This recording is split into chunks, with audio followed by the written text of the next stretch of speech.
नमस्कार।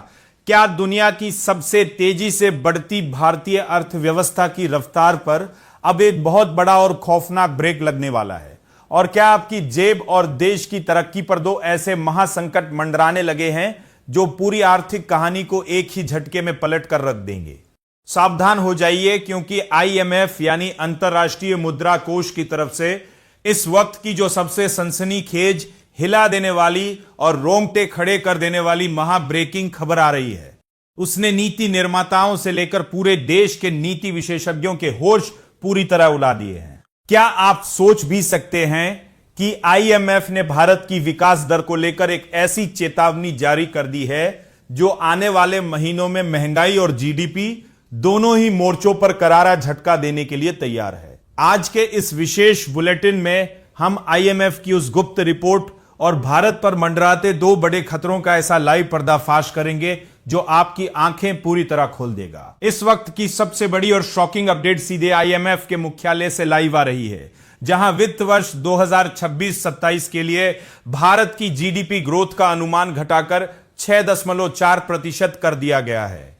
हालांकि आईएमएफ ने वित्त वर्ष 2028 के लिए ग्रोथ का अनुमान बढ़ाकर 6.7% किया है, लेकिन आने वाले कुछ महीने हमारे लिए किसी भयंकर अग्नि परीक्षा से कम नहीं होने वाले हैं।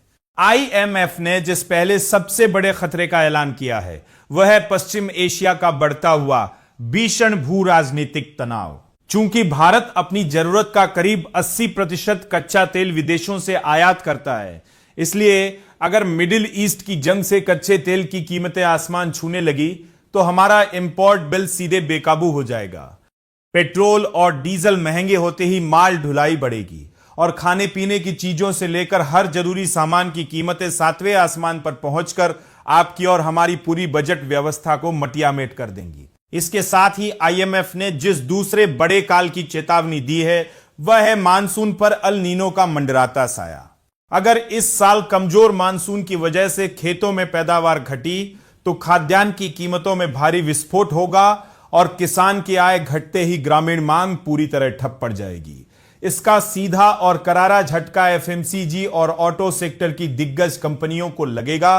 हालांकि देश में इंफ्रास्ट्रक्चर पर हो रहा रिकॉर्ड निवेश, हमारी डिजिटल इकोनॉमी और 2022-23 के नए बेस ईयर से जुड़े आंकड़े हमें एक बड़ी उम्मीद भी देते हैं। लेकिन अगर कच्चा तेल भड़का और बारिश ने दगा दिया तो महंगाई का यह महाराक्षस हमारी विकास दर को बुरी तरह लील सकता है। तो क्या आपको भी लगता है कि पश्चिम एशिया का तनाव और कमजोर मानसून भारत की तूफानी तरक्की को रोक पाएंगे, या फिर हमारी अर्थव्यवस्था इस महासंकट को चीरते हुए आगे निकल जाएगी? अपनी राय हमें कमेंट बॉक्स में लिखकर जरूर बताएं।